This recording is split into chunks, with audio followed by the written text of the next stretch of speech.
Hello everyone, welcome to IAS point. आज हम लोग यहाँ पे अपना एक न्यू चैप्टर स्टार्ट कर रहे हैं, न्यू क्लास स्टार्ट कर रहे हैं। यहाँ पे 12th क्लास की एनसीईआरटी आज से स्टार्ट हुई है और इसका पार्ट फर्स्ट ये 2 पार्ट में है। जैसे 11th क्लास की हम लोगों ने कंप्लीट किया था, 2 पार्ट्स में था और ये भी हमारा 2 पार्ट में है, ठीक है, फर्स्ट एंड सेकंड। तो इन दोनों को ही हम लोग अच्छे तरीके से करेंगे। एंड अभी तक हम लोग जो है 6th क्लास से 12th क्लास तक की 11th क्लास तक की एनसीईआरटी कंप्लीट की है। एंड आप सभी लोगों को इसकी इम्पोर्टेंस, जो भी रेगुलर मेरे साथ बने रहे होंगे तो उनको इसकी जो इम्पोर्टेंस है वो बहुत अच्छे तरीके से समझ में आई होगी, ठीक है।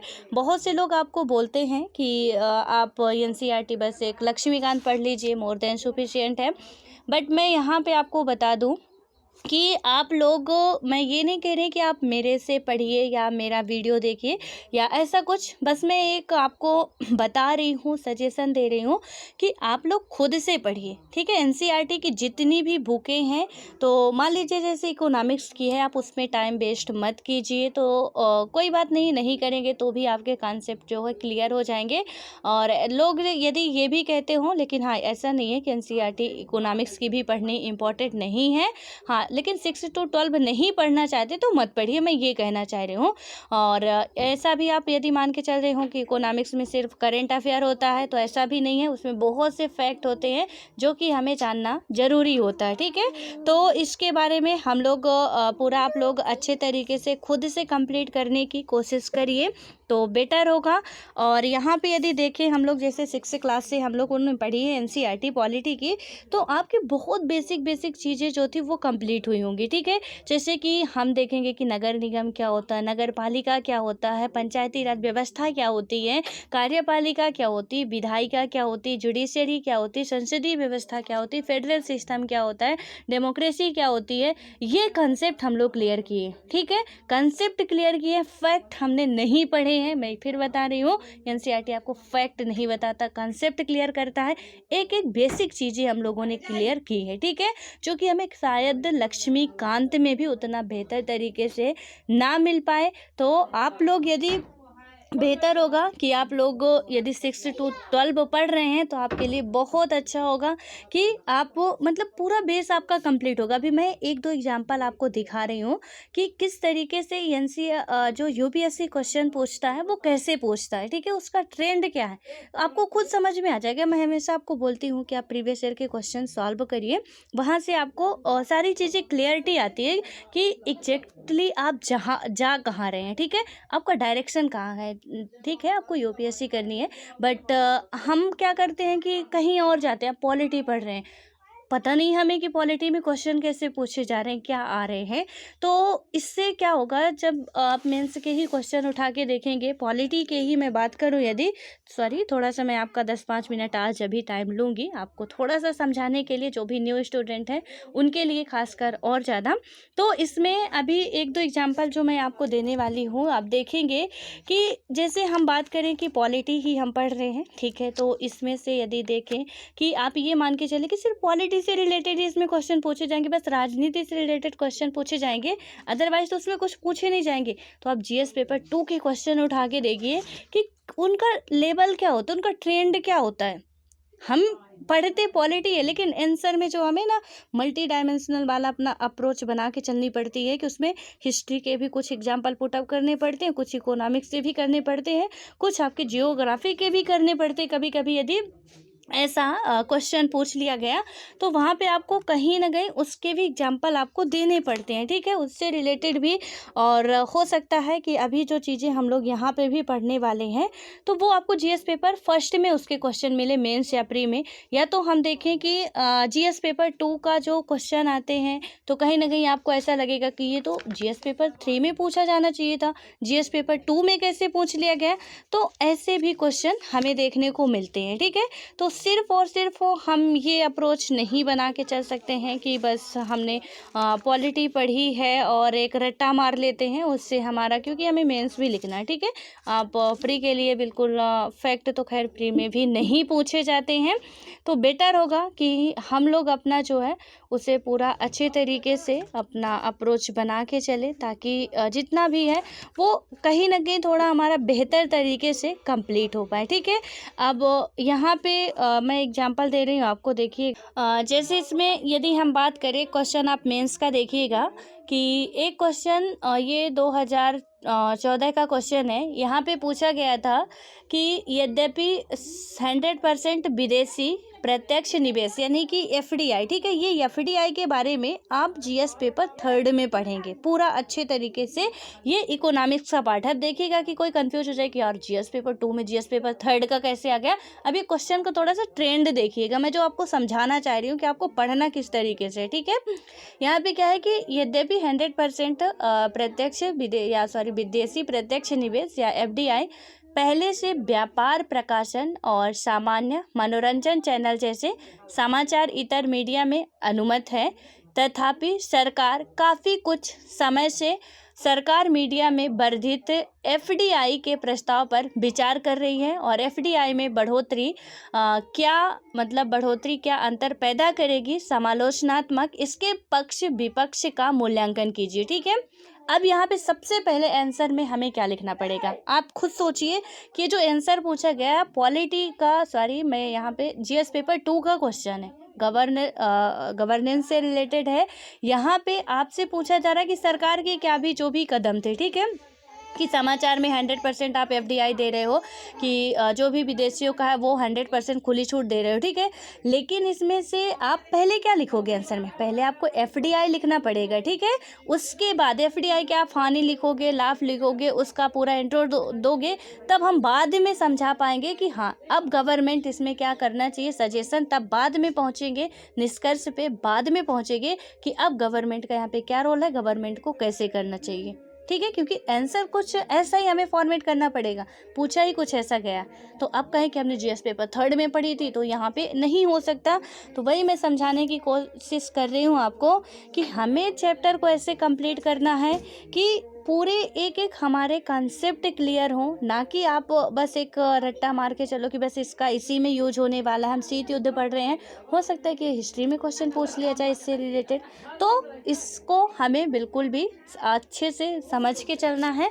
और इसके बाद एक बात मैं आपको प्री का क्वेश्चन एक बताती हूँ, ठीक है, कि वहाँ पे जो प्री के क्वेश्चन आते हैं वो उनका ट्रेंड क्या होता है। अभी थोड़ा सा आज मैं यहाँ पे आपका थोड़ा दिमाग खोलने वाली हूँ कि एनसीईआरटी हमारे लिए इतनी बेहद इम्पोर्टेंट क्यों है, और पॉलिटी को जो भी थोड़ा बहुत ये समझ रहे हो कि नहीं हम नहीं पढ़ेंगे उनके लिए और खासकर है कि आप देखिएगा कि कैसे आप क्वेश्चन किस एंगल में या किस बुक को पढ़ के पुटअप कर पाएंगे। एनसीईआरटी मैंने नहीं लिखी है, मेरा कोई उससे लेना देना नहीं है, मेरा कोई फ़ायदा नहीं होने वाला है, बस मैं आपके फ़ायदे के लिए बता रही हूँ कि आप सही ट्रैक पे जाओ, ठीक है। टाइम वेस्ट कर ही रहे हैं तो फिर टाइम सही तरीके से यूटिलाइज हो, टाइम ख़राब ना हो, जितना टाइम जाए हमारा सही जाए, बस मैं इतना चाहती हूँ। और मैं यही कहूँगी कि आप खुद से पढ़ें तो बेटर होगा, बाद में वीडियो वगैरह का सहारा लें तो सही होगा, लेकिन पहले खुद से पढ़ने की ज़रूर कोशिश करें, वो बहुत अच्छा होता है। यहाँ पे क्वेश्चन देखिएगा कि जो भी हमारे साथ रेगुलर होंगे, हमने यहाँ पे क्या किया था, कार्यपालिका से रिलेटेड एक क्वेश्चन मैं आपको बता रही हूँ। हम लोग कार्यपालिका अच्छे तरीके से समझ चुके हैं, ठीक है।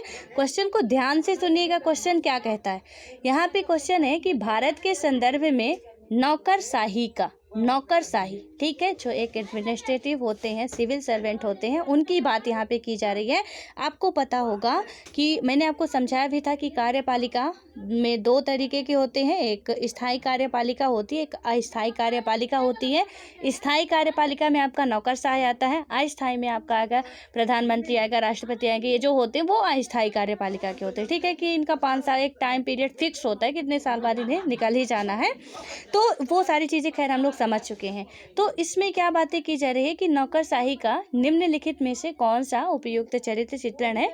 आप पहला देखेंगे, जो पहला स्टेटमेंट यहाँ पे कह रहा है, क्या कहता है ये ध्यान से सुनिएगा कि संसदीय लोकतंत्र की व्याप्ति को विस्तार देने वाला अभिकरण। क्या नौकरशाह, जो भारत के संदर्भ में नौकरशाह की बात की जाती है, तो क्या नौकरशाह ये संसदीय लोकतंत्र की व्याप्ति को विस्तार देने वाला अभिकरण है। आपको यदि याद होगा तो आप बिल्कुल इसका आंसर कर पाएंगे। और उसके बाद है दूसरा स्टेटमेंट कि संघीय ढांचे को सुदृढ़ करने वाला अभिकरण। क्या आपका नौकरशाह संघीय ढांचे को सुदृढ़ करने वाला है। प्लीज ध्यान से सुनिएगा, ठीक है। हमने जो बुक में पढ़ा, ज़्यादा इधर उधर मत सोचा करिए। आप लोग जितना बुक में पढ़ा लिखा है उतने पे ही आंसर ढूंढने की कोशिश किया करिए। तीसरा आपका स्टेटमेंट है कि राजनीतिक स्थायित्व और आर्थिक वृद्धि को सुलभ बनाने वाला अभिकरण है। और चौथा स्टेटमेंट कहता है कि लोक नीति को कार्यान्वित करने वाला अभिकरण, ठीक है।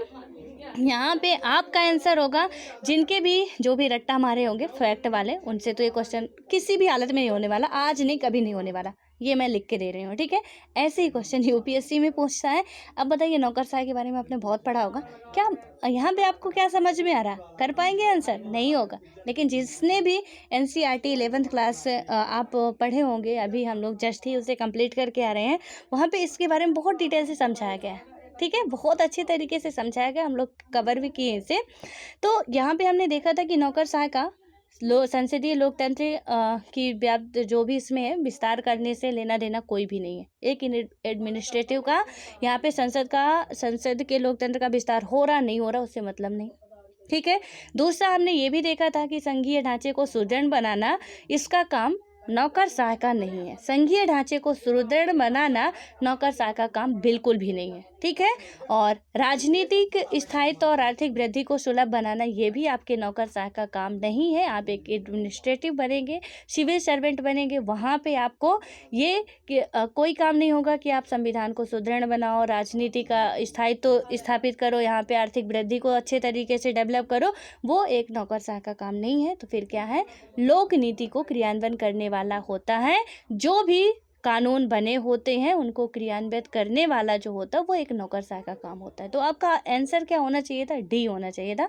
डी इज राइट ऑप्शन है, यहाँ पे आंसर है। क्योंकि इसमें क्या है कि लोक नीति, जो भी लोगों के लिए नीति नियम बनाए गए उनको क्रियान्वित करना, ठीक है, क्रियान्वित करना, कि जो भी बनाए गए, वो नियम कानून भी नहीं बनाते हैं, संसद द्वारा जो भी कानून बनाए गए, नियम बनाए गए, जैसे एग्जाम्पल के लिए आप मान के चलिए कि मोटर व्हीकल एक्ट का जो नियम बनाया गया ऐसे ऐसे करना है, ठीक है। उसमें एडमिनिस्ट्रेटिव वहाँ पे कोई फेरबदल नहीं कर सकता, वो उसमें जो बना दिया गया है उससे वो लागू करवाने का काम करेगा, क्रियान्वित करवाने का काम करेगा। अब वो किस तरीके से क्रियान्वित करवा रहे हैं वो उन पे डिपेंड करता है, एक नौकरशाही पे, ठीक है।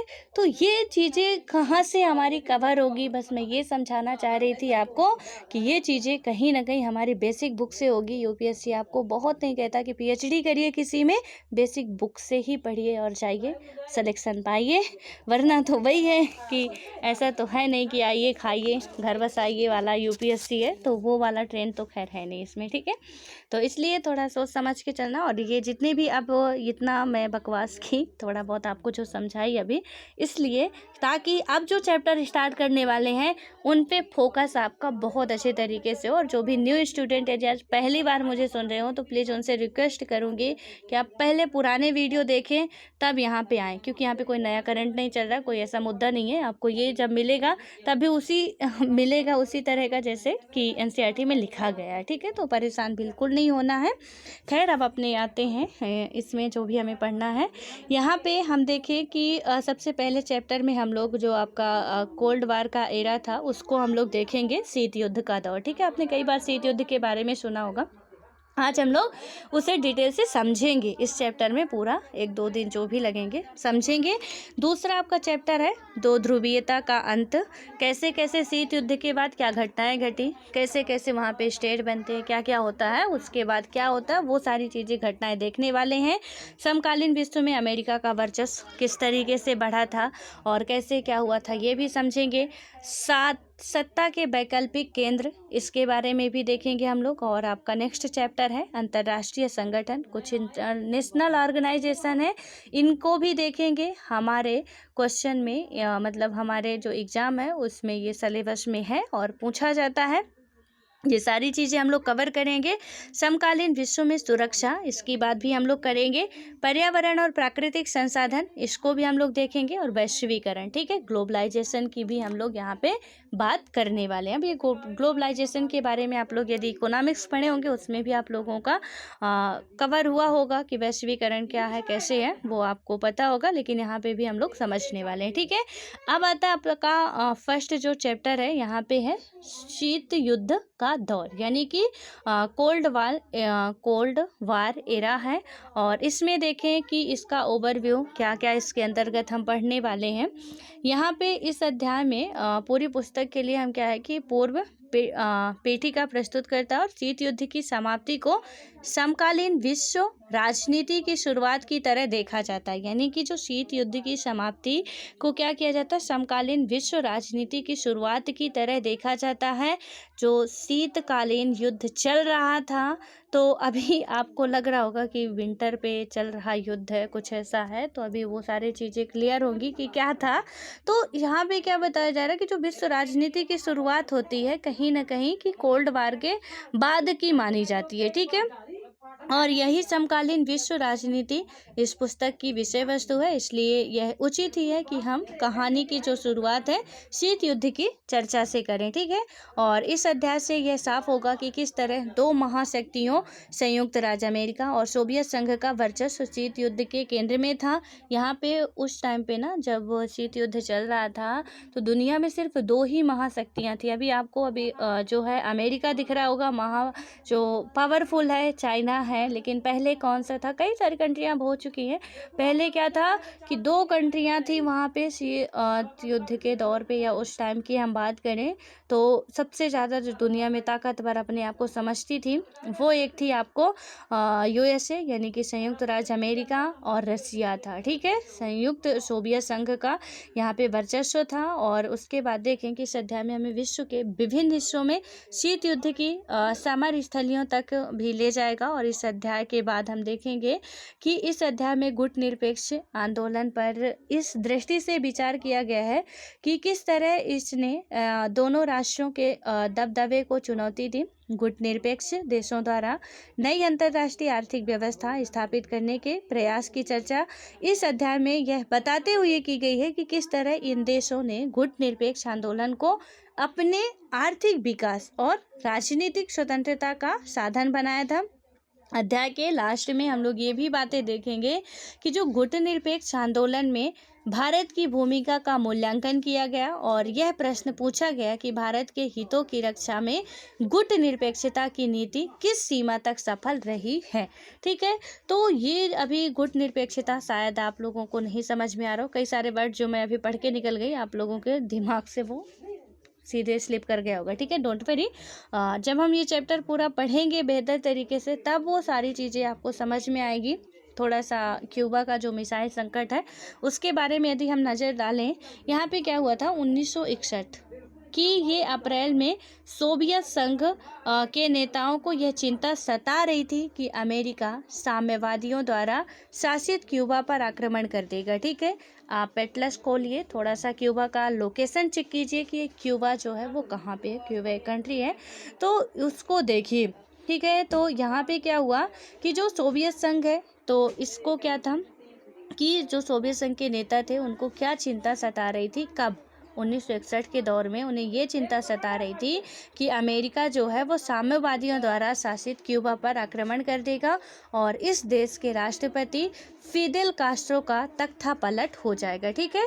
तो उनको ये चिंता थी कि यदि अमेरिका हमला करता है तो वहाँ के जो राष्ट्रपति फिदेल कास्ट्रो थे उनका कहीं ना कहीं तख्ता पलट हो जाएगा। तख्ता पलट का मतलब आपको आई होप कि पता होगा, क्योंकि हम लोग कई बार चर्चा कर चुके हैं।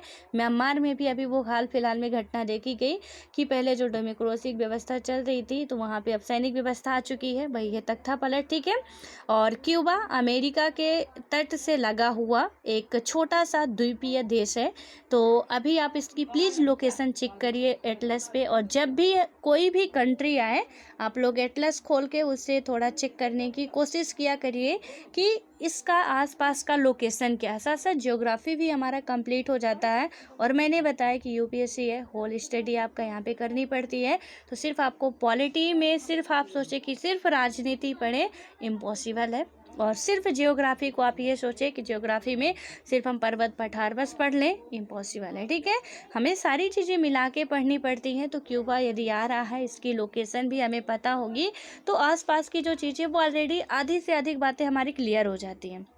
इसलिए हमें वो वहीं के वहीं क्या कर लेना चाहिए, सॉल्व कर लेना चाहिए। आपके पास हार्ड कॉपी में यदि एनसीईआरटी हो ना, बहुत अच्छा है, आप उसी बुक में ना वहीं पे वहीं उसका लोकेशन ऐड कर दो। यहाँ पे क्यूबा है, यहीं पे इसके आसपास का जो भी एरिया है, जो भी इसके आसपास में द्वीप हैं, जो भी इसके आसपास में पर्वत पठार हैं, जो भी नदियाँ हैं, जो भी इसके आसपास की कंट्रियाँ हैं, वो सारे यहीं पर पुटअप कर दो। आप क्या होगा, बहुत अच्छा होगा।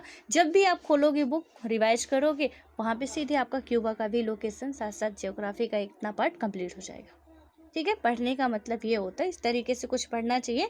तो यहाँ पे जो क्यूबा बताया गया है, अमेरिका तट से लगा हुआ एक छोटा सा द्वीपीय देश है, और क्यूबा का जुड़ाव सोवियत संघ से था। ठीक है, अब यहाँ पे थोड़ा सा मैं आपको द्वीप का मतलब समझा दूँ क्या होता है। आपने कई बार सुना होगा द्वीप, प्रायद्वीप। ठीक है, तो इनका क्या होता है, द्वीप का मतलब होता है आपका कि जो चारों तरीके से समुद्र से घिरा हो। ठीक है, तो अभी आप यदि क्यूबा देख पा रहे हो, अभी खोलिए एटलस और देखिए वहाँ पे कि जो क्यूबा है ना, क्यूबा कंट्री है, वो कहीं ना कहीं क्यूबा का जब आप लोकेशन देखेंगे तो वहाँ पे देखेंगे कि ये द्वीप का मतलब अभी मैं आपको समझा रही हूँ कि द्वीप किसे कहते हैं। देखिए यहाँ पे जो मेक्सिको की खाड़ी है, ठीक है, तो उसके बीच में ये एक नीचे इधर का कुछ है, और यहाँ पे एक कंट्री है, ये मेक्सिको की खाड़ी है, गल्फ ऑफ मेक्सिको है, और यहाँ पे क्यूबा है आपका। ठीक है, तो ये क्यूबा चारों तरफ से ना पानी से घिरा हुआ है और समुद्र से घिरा हुआ है, आप कह सकते हैं, इसलिए इसे हम द्वीप कहते हैं। प्रायद्वीप किसे कहते हैं, जो तीन ओर से जल से घिरा होता है। जैसे आपका इंडिया का ये वाला भाग है दक्षिणी, हम प्रायद्वीपीय भारत कहते हैं। ठीक है, इसे तो ये क्या है कि तीन ओर से जल से घिरा, इधर से भी घिरा, इधर से भी घिरा, इधर से भी घिरा, यहाँ पे आपका स्थलीय भाग है, इसे हम प्रायद्वीप कहते हैं। जो तीन ओर से जल से घिरा होगा उसे प्रायद्वीप, जो चारों ओर से जल से घिरा होगा उसे द्वीप कहते हैं। ठीक है, सो आई होप आपको ये बात भी क्लियर हो गई होगी, और आप कहीं पे नोट कर लेंगे तो बेटर होगा। अब आगे देखते हैं क्या हुआ था कि क्यूबा का जो जुड़ाव सोवियत संघ से था, और सोवियत संघ उसे कूटनीतिक यानी कि कूटनैतिक तथा वित्तीय सहायता देता था। जो सोवियत संघ था वो क्या करता था, क्यूबा का जो लगाव था वो किससे था, सोवियत संघ से था अमेरिका के बगल में। उसका लगाव कहाँ से था, रसिया से था। ठीक है, सोवियत संघ से था।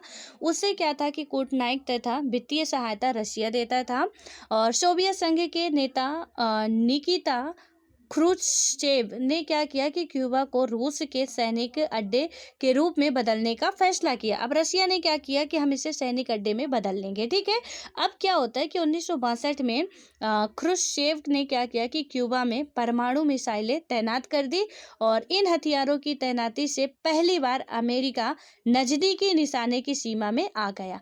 अब जब दोनों का लगाव अच्छा था, मान लीजिए कि जैसे चाइना है और भारत है। ठीक है, अब चाइना क्या करे कि हमारे लद्दाख वाले एरिया में आके, या जो चाइना का मतलब चाइना के अधिकृत में कुछ एरिया है, वहाँ पे आके वो अपनी सैन्य टुकड़ी स्थापित करने की कोशिश करे, या ऐसा नहीं, लद्दाख पे नहीं, हमारे धरती पे ना आए। यहाँ पे आप समझिए इसको कि जैसे मान लीजिए हमारा इंडिया है, चाइना है, और क्या कर रहा है कि ये यहाँ पे नेपाल आपका पड़ रहा है। ठीक है, नेपाल में ये अपनी सैन्य व्यवस्था कहीं ना कहीं, जो कि इंडिया के बहुत नज़दीक हो, इंडिया के बहुत ही नज़दीक हो, उस एरिए पे अपनी, और ऐसा करते भी हैं, आप लोग लगातार न्यूज़ वगैरह में देखते हैं कि लोग ऐसा करते हैं, और काफ़ी इनमें झगड़ा भी चलता रहता है।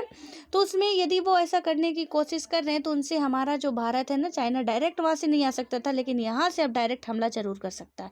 उसी तरीके से रसिया ने क्या किया कि रसिया तो यहाँ था, सोवियत संघ, पहले उसे तो सोवियत संघ ही कहा जाता था। ठीक है, तो वो यहाँ पे आके ये जो क्यूबा वाला है, इसमें बिल्कुल सटा हुआ, इससे बहुत नज़दीक आने की कोशिश कर रहा था कि यहाँ पे, क्योंकि ये इसके फेवर में था, यहाँ पे क्या करेगा कि हम अपनी सैन्य टुकड़ी स्थापित करके और बड़े आसानी से उसे हम अमेरिका को परास्त कर सकते हैं। क्योंकि जो संयुक्त राज्य जो सोवियत संघ था, वो भी कहीं ना कहीं अपने वर्चस्व को बढ़ाना चाहता था, दोनों की ही, कि हम बड़े। ठीक है, इनमें लड़ाई चल रही थी।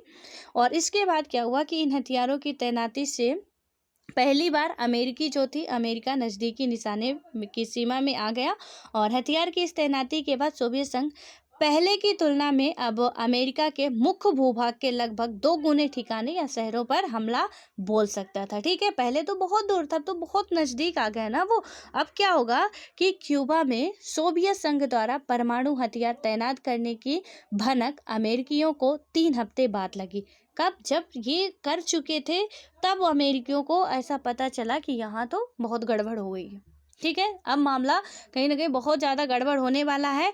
तो क्या हुआ कि अमेरिकी राष्ट्रपति उस टाइम पे जो थे जॉन एफ कैनेडी, और उनके सलाहकार ऐसा कुछ भी करने से हिचकिचा रहे थे जिससे दोनों देशों के बीच परमाणु युद्ध शुरू हो जाए। अमेरिका के राष्ट्रपति क्या चाह रहे थे कि हम ऐसा कोई कदम ना उठाएं जहां पे जान मान की हानि हो, क्योंकि युद्ध होगा, युद्ध में मिसाइलें दागी जाएंगी, मिसाइलें दागी जाएंगी तो बहुत से बेगुनाह मारे जाएंगे। ठीक है, और तब क्या होता है, लेकिन वे इस बात को लेकर दृढ़ थे कि क्रुश्चेव क्यूबा से मिसाइलों और परमाणु हथियारों को हटा ले। लेकिन वो क्या कह रहे थे कि जो रशिया संयुक्त राज्य जो यहाँ के थे सोवियत संघ के, लेकिन उनका ये था कि ये यहाँ से अपना जो ठिकाना बना के बैठे हैं, अड्डा जमा लिए, वो यहाँ से हटाएं।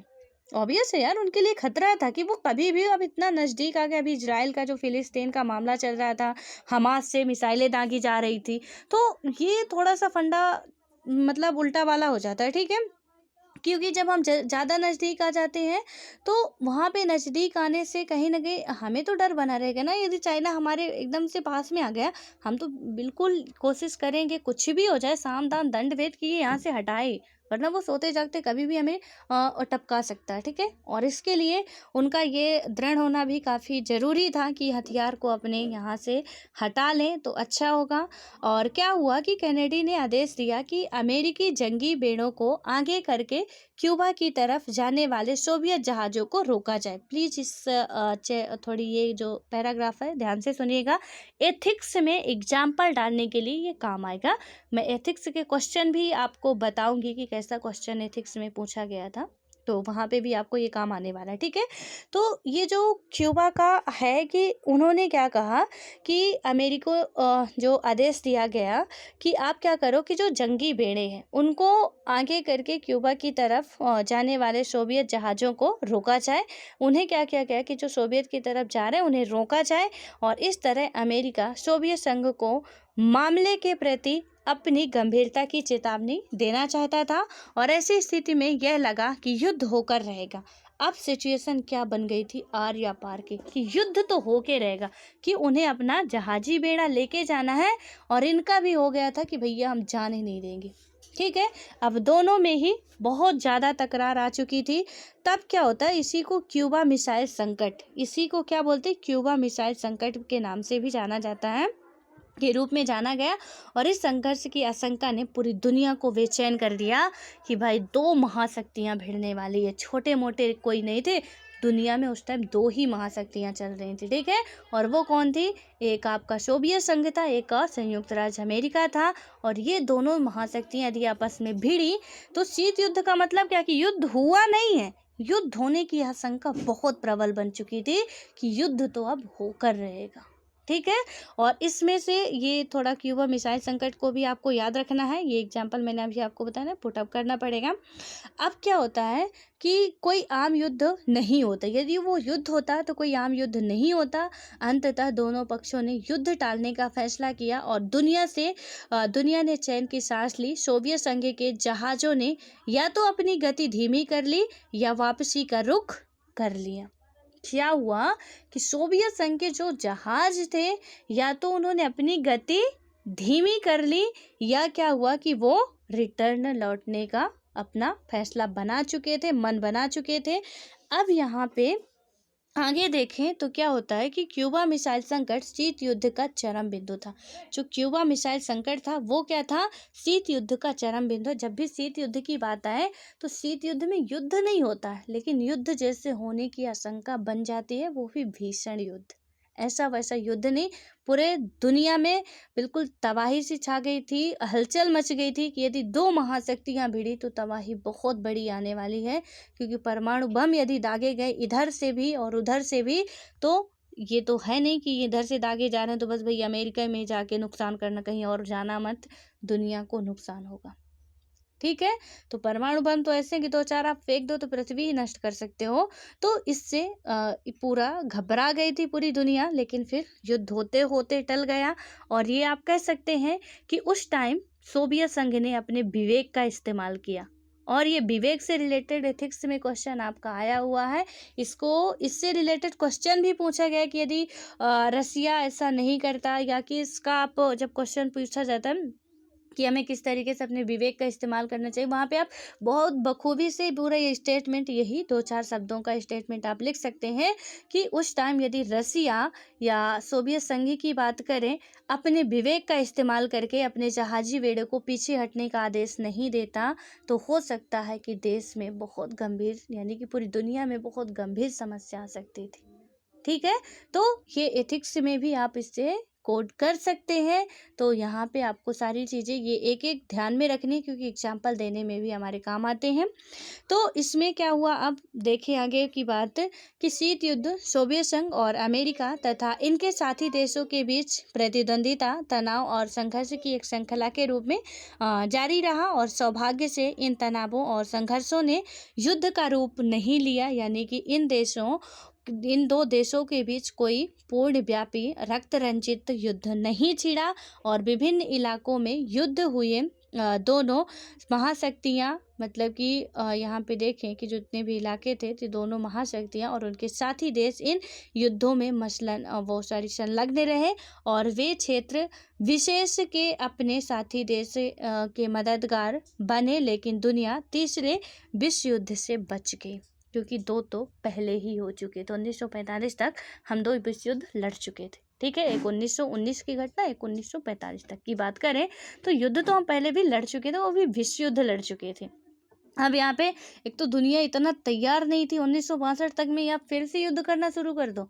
यदि ऐसा होता, 2 महाशक्तियाँ थी, महाशक्तियों कुछ तो रसिया के उसमें होते, कुछ संयुक्त राज्य अमेरिका के फेवर में होते, दिक्कत कई सारे देश इसमें शामिल होते, फिर तबाही मचती, तीसरा युद्ध होता ही होता। ये तो बात तय हो चुकी थी, लेकिन कहीं ना कहीं यहाँ पे उन्होंने भी अपने विवेक का इस्तेमाल किया कि हटा लेना चाहिए, इसी में फ़ायदा है, और हटा लिया, युद्ध टल गया। ठीक है। अब क्या होता है कि शीत युद्ध सिर्फ जोर आजमाइश, सैनिक गठबंधन अथवा शक्ति संतुलन का मामला भर नहीं था, और बल्कि इसके साथ साथ विचारधारा के स्तर पर भी एक वास्तविक संघर्ष जारी था। और विचारधारा की लड़ाई इस बात को लेकर थी कि पूरे विश्व में राजनीतिक, आर्थिक और सामाजिक जीवन को सूत्रबद्ध करने का सबसे बेहतर सिद्धांत कौन सा है। वही जो मैंने बताया ना कि अपने अपने वर्चस्व की थी इसमें सबसे ज़्यादा।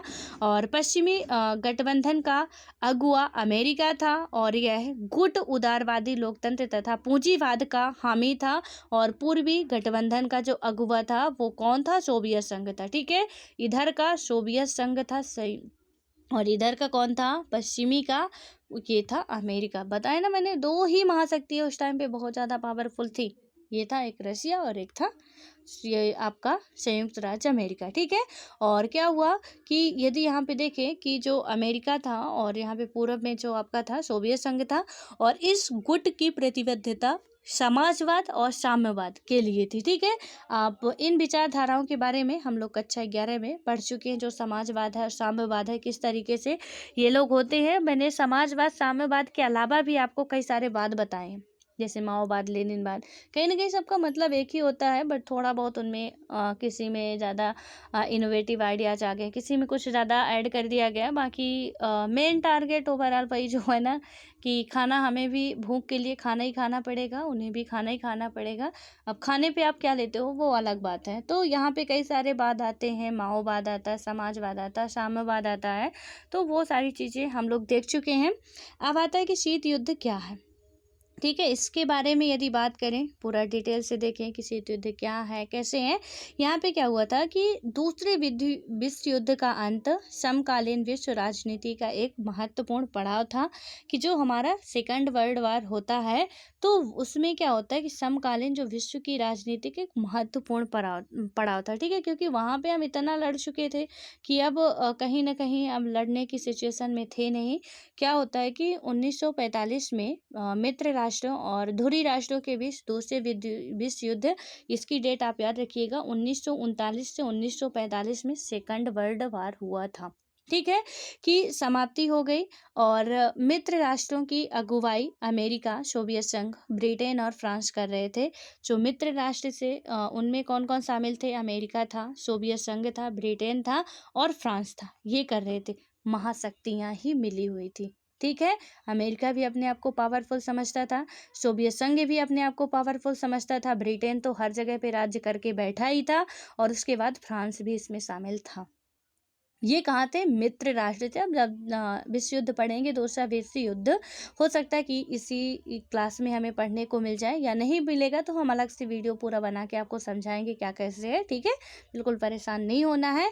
तो ये जो मित्र राष्ट्र थे, इनमें क्या हुआ कि ये महाशक्तियां ही शामिल थी। ठीक है, और कभी कभी क्वेश्चन पूछा जाता है क्या इंडिया शामिल था द्वितीय विश्व युद्ध में? ये जो हमारे हैं ब्रिटेन वाले, ये लेके गए थे हमारी भारतीय सैनिकों को। ठीक है, हम हालांकि बिल्कुल डायरेक्टली शामिल नहीं थे, लेकिन हमारी जो भारतीय सैनिक थी, इनकी मदद करने के लिए भेजे गए थे, ब्रिटेन वालों की मदद करने के लिए, कि बेचारे बहुत मुसीबत में हैं, हमें इनकी मदद करनी चाहिए, और वो गए थे। ठीक है, क्योंकि यहाँ में जो सैनिक व्यवस्था थी इनकी, तो भारतीयों को ही तो शामिल किया गया था। तो इसमें भी काफ़ी विवादास्पद मुद्दा है, वो खैर हम लोग देखेंगे आगे। तो ये महाशक्तियाँ कहाँ से थी? मित्र राष्ट्र में थी। ध्रुवीय राष्ट्रों की बात करें, अगुवाई जो था वो जर्मनी, इटली और जापान के साथ में थी। ठीक है, अदर भी छोटे छोटे कंट्रियाँ थी, लेकिन जो मेजर कंट्रियाँ हैं, तो मित्र राष्ट्र की बात करें, वहाँ पे शामिल था कि किन किन दो राष्ट्रों के बीच में प्रतिद्वंद था।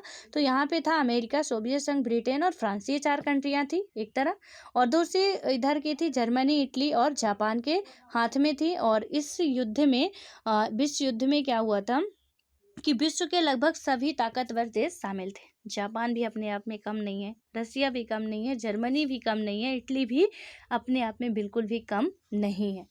मतलब धुरंधर लोगों की ही लड़ाई हो रही थी। और जो तीसरा हम लोग कह रहे हैं कि तीसरा विश्व युद्ध भी हो जाता, तो शीत युद्ध में 2 महाशक्तियां फिर से लड़ रही थी, जो कि एक टाइम में द्वितीय विश्व युद्ध में साथ में लड़ रहे थे, वो आज दोनों आपस में लड़ रहे हैं, वो अक्सर होता ही है।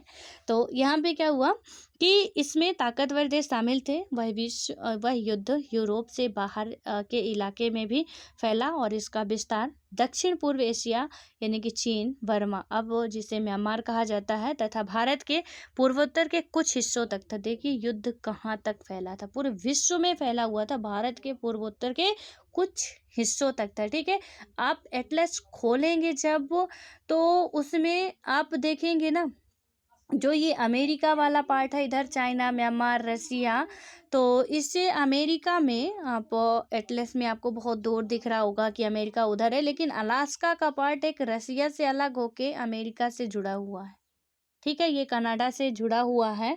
तो जो हमारा उत्तर अमेरिका है उससे अटैच है। तो ऐसा नहीं है पूरा, आप उसे ऐसे फोल्ड करोगे, पूरा ऐसे फोल्ड करोगे ना, तो समझ में आएगा कि ये सारा तो एक ही जगह पे है, इकट्ठा है। ठीक है, यहाँ से एकदम से अटैच है, ज़्यादा दूर नहीं है।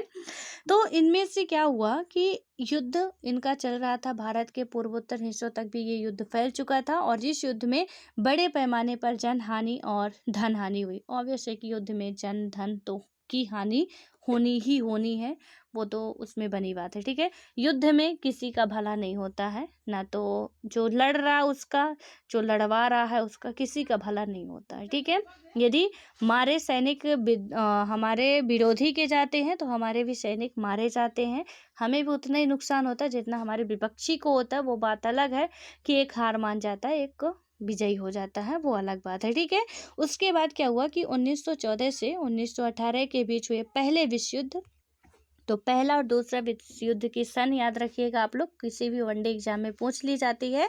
तो यहाँ पे क्या होगा कि 1914 से 1918 के बीच पहला विश्व युद्ध हुआ था, और उसके बाद 1939 से 1945 तक दूसरा विश्व युद्ध हुआ था। ठीक है, तो इसने क्या किया था कि विश्व को दहला दिया था, लेकिन दूसरा विश्व युद्ध इससे भी ज़्यादा बहुत भारी पड़ा। बहुत ही ज़्यादा भारी पड़ा और दूसरे विश्व युद्ध की समाप्ति से ही शीत युद्ध की शुरुआत हो गई थी। और अगस्त 1945 में क्या हुआ कि अमेरिका ने जापान के दो शहर हिरोशिमा और नागासाकी पर परमाणु बम गिराए।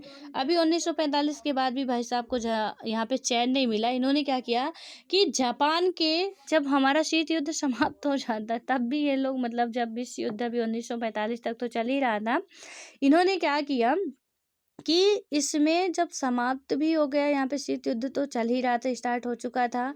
अमेरिका ने क्या किया 1945 में ही उसका 6 और 9 शायद यही डेट है जब वो गिराया गया था, बम गिराया गया था। तो ये क्या करते हैं कि जापान के दो शहर ऐसे थे, हिरोशिमा और नागासाकी, पूरा शहर तबाह कर दिया था इन्होंने, ठीक है। तो इन्होंने क्या किया, परमाणु बम गिराए और जापान को घुटने टेकने पड़े। इसके बाद दूसरे विश्व युद्ध का अंत हुआ। तो दूसरे विश्व युद्ध का अंत कब हुआ, जब अमेरिका आके यहाँ पे मजबूरन कहें या कुछ भी कहें कि उसने जब परमाणु बम का इस्तेमाल किया। और परमाणु बम, मैंने बताया ना कि 3-4 आप दाग दो तो पूरी पृथ्वी खत्म हो जाएगी। इन्होंने क्या किया कि 2 परमाणु बम थे, एक हिरोशिमा में गिराया और एक नागासाकी में गिराया। और जैसे ही गिराया तो आधा का पूरा ये एरिया ही साफ हो गया, पूरा का पूरा एरिया खत्म हो चुका था, कुछ भी नहीं बचा था वहां पे। परमाणु बम गिरते ही इतना बुरी तरीके से जापान टूट गया और जापान विरोधी दल में था, ठीक है, वो लड़ रहा था। और जब वो टूट गया तो युद्ध लड़ता कैसे, और युद्ध में जापान ने अपने घुटने टेक दिए और द्वितीय विश्व युद्ध की तब जाके क्या हुई, समाप्ति हुई थी, ठीक है। तो ये सन आपको याद रखनी है और ये घटना कि किस वजह से कब हुई थी। और उसके बाद देखें कि इसके बाद दूसरे विश्व युद्ध का अंत हुआ और परमाणु बम गिराने के अमेरिकी फैसले के आलोचकों का तर्क है कि अमेरिका इस बात को जानता था कि जापान आत्मसमर्पण करने वाला है और ऐसे में बम गिराने गैर जरूरी था। यानी कि यहाँ पे लड़ते लड़ते तो वैसे भी थक चुके थे, ठीक है। मान लीजिए कि हम दोनों में लड़ाई हो रही है, मान लीजिए आप दो फ्रेंड है, दोनों में दुश्मनी हुई, लड़ाई हो रही है, ठीक है। अब आपको ऐसे लग रहा है कि एक टाइम बाद ये कुछ ही, अब ज़्यादा इसमें ताकत बची नहीं है, ये हार ही मानने वाला है। लेकिन फिर भी आप उसके साथ कुछ ऐसा बड़ा काम कर दो जो कि करने की आपको ज़रूरत ही नहीं थी, जबकि वो थोड़ी टाइम में वो खुद ऑलरेडी घुटने टेकने वाला था। फिर भी हमने उसके साथ बहुत ही बड़ा ऐसा कुछ घटना कर दी कि जो जरूरी नहीं था वो करना, फिर भी वो अपने घुटने टेक देता। तो यही आलोचक कह रहे हैं कि अमेरिका यदि परमाणु बम नहीं भी गिराता तो जो जापान था वो कहीं ना कहीं अब हार ही मानने वाला था, ठीक है। तो इतना जरूरी नहीं है। और इन आलोचकों का मानना क्या है कि अमेरिका की इस कार्यवाही का लक्ष्य सोवियत संघ को एशिया तथा अन्य जगहों पर सैन्य और राजनीतिक लाभ उठाने से रोकना था। तो ये आलोचक क्या कह रहे थे कि कहीं ना कहीं जो अमेरिका ने ये किया ना, ये कदम उठाया कि हम बम गिरा देते हैं, तो उसका ये भी बताना था कि भाई जो हमारे मित्र राष्ट्र वाले हैं ना, वो भी समझ जाएं कि हम बम तुम्हारे ऊपर भी दाग सकते हैं और तुम्हें भी निपटा सकते हैं। वो भरोसे पे मत रहना कि हम आगे आगे बढ़ जाएंगे, ठीक है। तो वो अपनी पावर दिखाने के लिए ऐसा किया, सीधे से कह सकते हैं कि हम अपनी शक्ति दिखाने के लिए ऐसा किए कि जापान तो ठीक है, वो तो घुटने टेकेगा ही, लेकिन जो आसपास के अभी और भी देश है ना, जो बगावत करने की सोच भी रहे थे, उनकी सोच को वो खत्म करना चाहता था। आलोचक ऐसे कह रहे हैं कि वो मतलब कहीं ना कहीं ये भावना लेके बम गिराता है, ठीक है। क्योंकि जब हमें पता होता है कि ऑलरेडी बंदा हार मानने वाला, हम उस पर ज़्यादा एनर्जी क्यों वेस्ट करेंगे। लेकिन हम एनर्जी वेस्ट तब करेंगे कि भाई ये तो हार मान जाएगा, दूसरे फिर खड़े हो जाएंगे कल हमारे विद्रोह में। तो उनसे बचने के लिए हम उन्हें दिखा दें कि हम इतने पावरफुल हैं, किसी ने भी आंख उठा के देखी तो हम आंख निकाल लेंगे। ऐसी वाली घटना इन्होंने कर दी। अब क्या हुआ कि अमेरिका के समर्थकों का तर्क था कि युद्ध को जल्दी से जल्दी समाप्त करने तथा अमेरिका और साथी राष्ट्रों को आगे की जनहानि को रोकने के लिए परमाणु बम गिराना जरूरी था। ये कह रहे थे कि टाइम लगता है युद्ध समाप्त होने में, इसलिए हमने टाइम से ख़त्म कर दिया युद्ध। तो पहले ही गिरा देते जब शुरू हुआ था, तो 1939 से 45 तक क्या ज़रूरत थी लड़ने की, जब यही था कि युद्ध जल्दी समाप्त करना था।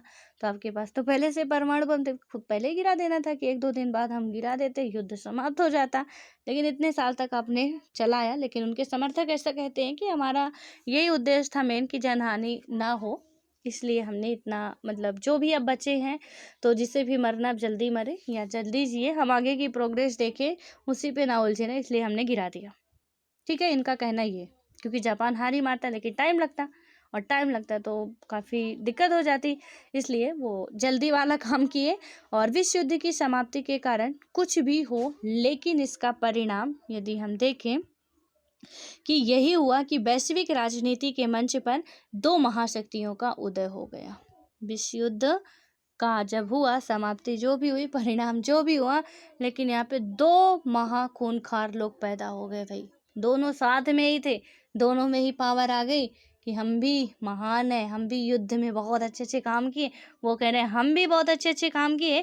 तो यहाँ पे वैश्विक राजनीति के मंच पर कौन, दो महाशक्तियों का उदय हो गया। जर्मनी, जापान हार चुके थे और यूरोप तथा शेष विश्व विध्वंस को की मार झेल रहे थे। अब अमेरिका और सोवियत संघ विश्व की सबसे बड़ी ताकत बन गए। यहाँ पे ये तो विद्रोही वाले थे ना, ये जर्मनी तो हार चुका था, जापान को तो पहले ही उसने बर्बाद कर दिया बम गिरा के। अब बचे कौन से, ये यूरोपीय कंट्रियाँ थी, ये तो इधर उधर अपना सब जगह फैले हुए थे। इनका भी इंडिया से भी तबादला होने ही वाला था 45 के बाद, ये 47 में जाने ही वाले थे। ठीक है, यहाँ से भी इनका कुछ हो नहीं रहा था, हर जगह से इन्हें भगाया ही जा रहा था, कहीं ना कहीं बहुत दिन तक शासन कर लिए थे, हर जगह की ये मार झेल ही रहे थे। अब क्या हुआ कि अब में बचे कौन, यहाँ पे दो ही राजा बचते हैं, अमेरिका और सोवियत संघ। और वो भी बचते क्यों, क्योंकि दोनों साथ में लड़ रहे थे, दोनों साथी थे, ये अमेरिका था और सोवियत संघ था, ये साथी थे। ठीक है, और इसमें यूरोप की भी कंट्रियां, ब्रिटेन और फ्रांस इसी में शामिल थी, इनके साथ ही शामिल होकर युद्ध लड़ रही थी। अब क्या हुआ कि ये सबसे बड़ी शक्ति होते हैं और इनके पास इतनी क्षमता थी कि विश्व की किसी भी घटना को प्रभावित कर सके। इनके दोनों के पास ही पावर बहुत ज़्यादा आ गई। अब दोनों के पास जब पावर बहुत ज़्यादा आती है तो आप सोचिए कि यदि आपके पास पावर आ गई और मेरे पास भी, तो ना तो आप छोड़ना चाहेंगे ना हम छोड़ना चाहेंगे। और जब हम नहीं छोड़ेंगे, आप नहीं छोड़ेंगे, तो क्या होगा, विवाद ही होगा।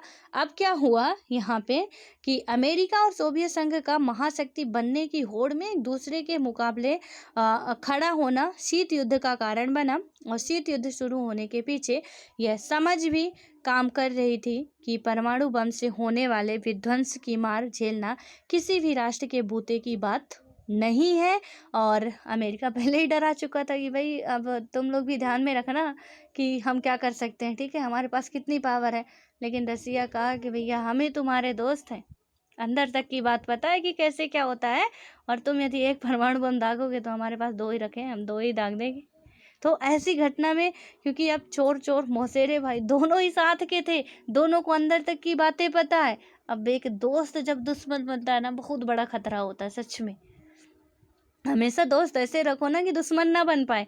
यदि एक दोस्त दुश्मन बन गया तो मान लीजिए कि दुश्मन तो कुछ नहीं कर पाएगा, लेकिन दुश्मन का दुश्मन साथ में मिल गए ना, बहुत आप मूवी वगैरह में देखे होंगे, बहुत अच्छे एग्जांपल मैं आपको दे रही हूँ कि जब मूवियों में देखे होंगे, मान लीजिए दो दोस्त रहते हैं, दोनों में टकराव हुआ और एक का दुश्मन रहता है। ठीक है, यहाँ का ये दोनों दोस्त हैं, इन दोनों में क्या होगा, यहाँ पे लड़ाई हो गई। ठीक है, अब इसका दुश्मन यहाँ पे बैठा हुआ है, तो क्या किया, ये जाके अब इसको तो नष्ट करना चाह रहा है, ये वाला बंदा इसको नष्ट करना चाह रहा है, इसे नष्ट कर देंगे, लेकिन अकेले थोड़ा कमज़ोर पड़ रहा है। इसने क्या किया कि इससे हाथ मिला ली।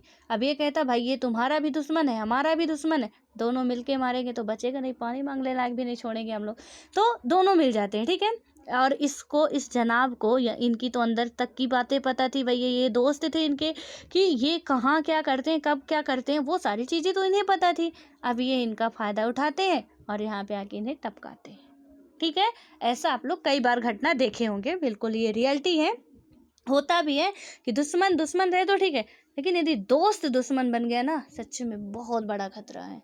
और यहाँ पे भी कुछ ऐसा ही हुआ कि अमेरिका और सोवियत संघ दोस्त थे और दोस्ती के बाद ये दुश्मन बनते हैं, और दुश्मन बनने में ना तो ये डर रहे थे भाई साहब, ना वो डर रहे थे। ठीक है, अब यहाँ पे क्या होता है कि ये एक सीधा साधा लेकिन असरदार तर्क था। जब दोनों महाशक्तियों के पास इतनी क्षमता के परमाणु बम हो कि वे एक दूसरे को असहनीय क्षति पहुंचा सके, तो ऐसे में दोनों के बीच रक्त रंजित युद्ध होने की संभावना कम रह जाती है। और उकसावे के बावजूद कोई भी पक्ष युद्ध का जोखिम यानी कि दोनों के पास पता ही नहीं कि यदि तीसरा खान हम हैं तो सामने वाला भी कमज़ोर नहीं है, ठीक है। और मोल लेना नहीं चाहेगा, क्योंकि युद्ध से राजनीतिक फ़ायदा चाहे किसी को भी हो, लेकिन इससे होने वाले विध्वंस को औचित्यपूर्ण नहीं ठहराया जा सकता है कि राजनीतिक फ़ायदा होगा। वही जो मैंने अभी आपको बताया ना कि जीतने के बाद फिर जो जिंदा बचेगा उसका फ़ायदा उठाए, बाकी इसका जो विध्वंस हो रहा है वो तो दोनों तरीके का होगा, दोनों तरफ से होगा, सिर्फ एक का होगा नहीं। और दोनों को ही पता था कि ना तो हम कमज़ोर हैं, और जब हम कमज़ोर नहीं तो भाई साहब वो भी कमज़ोर है नहीं, तो पंगा लेना तो बनता नहीं है। यदि इज्जत से हम मान जा रहे हैं तो सही बात है। और कहीं ना कहीं यही वजह भी थी कि वो हटा लेते हैं। और क्या होता है कि परमाणु युद्ध की सूरत में दोनों पक्षों को इतना नुकसान उठाना पड़ेगा कि उनमें से विजेता कौन है यह तय करना भी असंभव होगा। अगर कोई अपने शत्रु पर आक्रमण करके उसके परमाणु हथियारों का नाकाम करने की कोशिश करता, तब भी दूसरे के पास उसे बर्बाद करने लायक हथियार बच जाएंगे। यानी कि इतने ज़्यादा ये दोनों पावरफुल थे कि मतलब दोनों ही एक दूसरे को बर्बाद करने के चक्कर में हम सबको बर्बाद कर देते। ये तो बनी बात थी, ठीक है। कि यदि इनमें से एक दो भी गिरा दिए गए ना, कि दो बम में ही जापान जर्मनी सब घुटने टेक दिए कि भैया अब नहीं लड़ना हमें, तो समझ के चलिए कि ये दोनों तो और भी पावरफुल थे कि सिचुएशन क्या होने वाली थी। तो यहाँ पे क्या हुआ, तब भी दूसरे के पास उन्हें बर्बाद करने लायक, यदि आप उनके कई सारे हथियार के इलाकों को जला देते, नष्ट कर देते, फिर भी उनके पास इतना था कि वो आपको कहीं भी कभी भी बर्बाद कर सकते थे। दोनों राष्ट्रों के पास, एक के पास नहीं। और इसे अवरोध, रोक और संतुलन, अवरोध का मतलब क्या, रोक और संतुलन का तर्क कहा गया।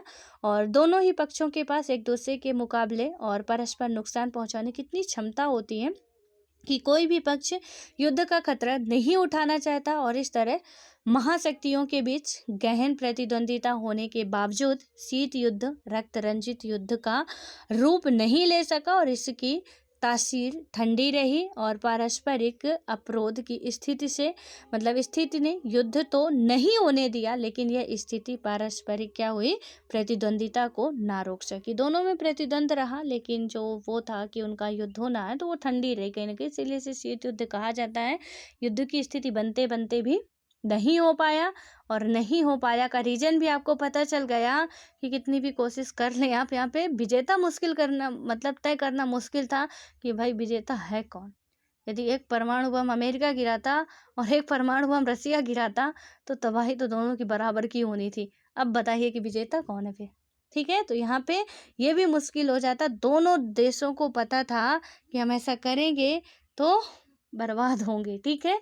तो ये भी वहाँ के जो अमेरिका के थे वो तो युद्ध नहीं करना चाहते थे, और रसिया वाले भी उन्हें भी समझ में आ गया कि हमारा विवेक अभी यहाँ पे यही कह रहा है कि चुपचाप अपनी सेना को हम पीछे हटा ले, ठीक है। और वो हटाते हैं, और नहीं हटाते, अपने विवेक का इस्तेमाल उस जगह पे नहीं करते, तो समस्या गंभीर बन सकती थी। अब क्या होता है कि शीत युद्ध की प्रमुख सैन्य विशेषताओं पर ध्यान दें। और इनमें दो महाशक्तियां और उनके अपने अपने गुट थे। इन परस्पर प्रतिद्वंदी गुटों में शामिल देशों से क्या अपेक्षा थी कि वे तर्कसंगत और जिम्मेदारी भरा व्यवहार करेंगे, और इन देशों को एक विशेष अर्थ में तर्कसंगत और जिम्मेदारी भरा बर्ताव करना था।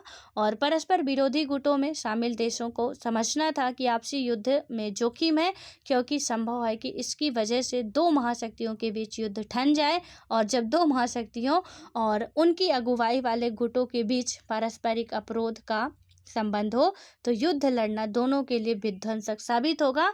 और इस संदर्भ में क्या हुआ कि जिम्मेदारी की बात करें यदि हम, तो जिम्मेदारी का मतलब था संयम से काम लेना और तीसरे विश्व युद्ध के जोखिम से बचना। और शीत युद्ध ने समूची मनुष्य जाति पर मंडराते खतरे को जैसे तैसे संभाल ही लिया, ठीक है। तो यहाँ पे यदि वो लोग थोड़ा सा भी बस पहुंच ही चुके थे, और पार की लड़ाई होने वाली थी, पूरी दुनिया का दिल दहल चुका था कि भैया अब तो फिर से तबाही आने वाली है। लेकिन कहीं ना कहीं उनका था कि आपको सेना हटानी पड़ेगी, इनका था कि नहीं हटाएंगे। लेकिन बाद में इन्हें पीछे कदम बढ़ाना पड़ा, अपना हटाना पड़ा, और उसी में सबकी भलाई थी, किसी एक की नहीं सबकी भलाई थी। और उन्हें पता था, खैर रसिया भी पीछे हटने वाला नहीं था, लेकिन उसे भी अपने दोस्त की जब कमजोरियां पता है तो उसकी खूबियां भी कहीं ना कहीं पता है, ठीक है, कि क्या है और क्या करेंगे तो क्या हो सकता था, तो वो समय को भांपते हुए लौटना ही उचित समझे। और यहाँ पे अब आता है कि 2 ध्रुवीय विश्व का आरंभ, अब देखेंगे कैसे क्या हुआ, उसको पूरा हम लोग नेक्स्ट वीडियो में देखेंगे, कंप्लीट करेंगे अपना। और हाँ, आप लोग बस इसे मेरे पढ़ाने से पहले पहले आप इसे एक बार तो कम एटलीस्ट कंप्लीट कर ही डालिए, ठीक है। अभी एक बार का ही टास्क दे रही हूँ। ये जितनी घटनाएं हैं एक एक को थोड़ा सा अपने ध्यान में रखिएगा। क्यूबा में क्या हुआ, किस तरीके से हुआ, उस टाइम के प्रेसिडेंट कौन थे, उस टाइम के अमेरिका के या रसिया के कौन थे, क्यूबा में क्या हुआ, वो सारी चीज़ें आप थोड़ा सा दिमाग में रखेंगे तो बहुत अच्छा होगा, ठीक है। So all the best. I hope कि आज का जो क्लास है वो समझ में आई होगी। और यदि समझ में नहीं आया कोई भी टॉपिक तो प्लीज़ आप, कोई भी पॉइंट नहीं समझ में आए, पूछ सकते हैं कमेंट बॉक्स में, कमेंट करके कोई भी डाउट हो आप क्लियर कर सकते हैं। अब मिलते हैं नेक्स्ट वीडियो में फिर।